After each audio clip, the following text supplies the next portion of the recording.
Айнұр қаланың қызы. Жасынан ақылды, ерке болғанымен шаруаға епсіз болып өсті. Көзінің қарашығындай болған жалғыз қызын анасы көп жұмсамай, аялап, мәпелеп өсірді.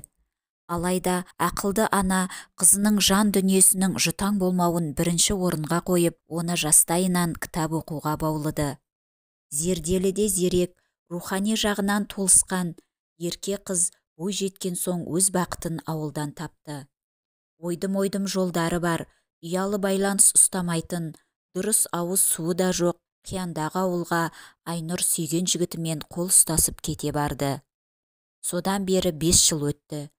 Келгелі бері ата-енесінің қабағын аңдып, солардың бабын табудан жалыққан емес. Қолынан көп нәрсе келмейтін ол, алғашында бүлдіріп күйдіріп, жандырып жүріп бәрін үйреніп алды. Сиыр сауалмай көзін көгертті. Ошаққа нан жабам деп қолын күйдірді. 40 тесік қылып еттің нанын жайды. Бірақ Айнұр жасыған жоқ. Қалайда бәрін үйренемін деп алға талпынды. Нәтижесінде аз уақыттың ішінде 5 аспап келін атанды. Қазір ол таңғы 5-те тұрып 10 сиырды сауып өріске жібереді. Үйге келіп шай қайнатып, су жылытып қояды. Осы аралықта ұйқыдан тұрған ата-енесі мен үйленбеген қайнағасына ыстықтай дәмдеп шайын береді. Қариялар шайды ұзақ ішеді. Жазғы күндері ауладағы ошаққа шай қайнатып, шоқтың шайын береді. Сүт тартып, май қаймағын жасайды. Қысы жазы сиыр сауылатындықтан бұл үйден құрт ірімшік үзілмейді. Бәрін бітіріп, мектептегі жұмысына жүгіреді. Мұғалім болып жұмыс жасайтын ол мектепте де алғыр ұстаздардың қатарында. Сынаптай сырғыған осы уақыт аралығында 3 баланың анасы атанды.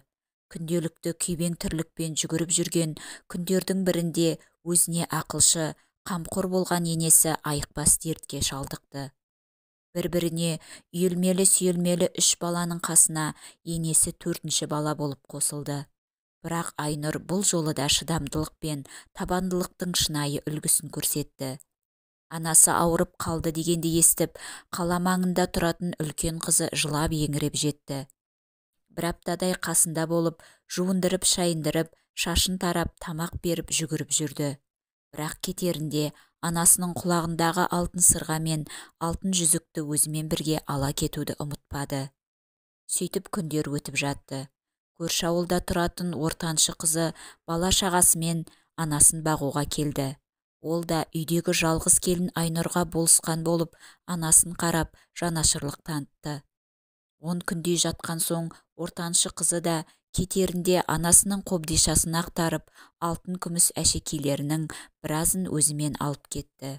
Күнде келіп шай ішіп кететін ауылда тұратын кіші қызы да қалған алтын бұйымдарды өзімен алып кетті. Қобдишада жалғыз ғана қызыл көзді алтын сақина қалды. Ертеңгі күні енесіне ас алып келген Айнұр оның теріс қарап, бүк түсіп тұншығып жылап жатқанын көрді.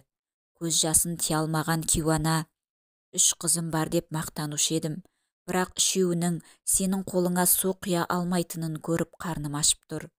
Қыздарымның өресі осыншалық тар бола ма? Мені асты-үстіме түсіп, шын көңілмен баққан сен ғанасың.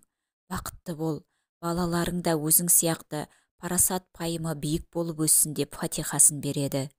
Түскі шайға келген кенже қыз шай үстінде анасының қобдишасында қалған жалғыз алтын сақина келінге тиесілі екенін, анасын адал бағып жүрген Айнұр екендігін айтып, енді ешкімнің ол сақинаға тиіспеуін сұрады. Жүзін төмен салған Айнұр: мен апамды алтын үшін бағып жүрген жоқпын. Бұл менің келіндік парызым. Ол кісі әлі жазылып кетеді. Бәрі Алланың қолында. Маған ол кісінің фатихасы да жетеді деп, шай құймақ болып атасының кесесіне қол созған еді. Көзінен парлап аққан жасын көрсеткісі келмеген күйі, үлкен кісі үнсіз ғана дастархан басынан тұрып кетіп барады екен. Санаулы күндерін өткізіп жатқан ана төбеге қарап, ойланып жатып, 3 қызы мен келінін салыстырды. Бірден қолы қалт етсе, шұқшиып кітап оқып отыратын келінінің ішкі жан дүниесінің мол қазынаға толы бай екенін осы кезге дейін аңғармай келіпті. Байқап қараса, қыздарын жалт-жұлт еткен жалтырақ дүниелерге құмар етіп тәрбиелеген өзі екен.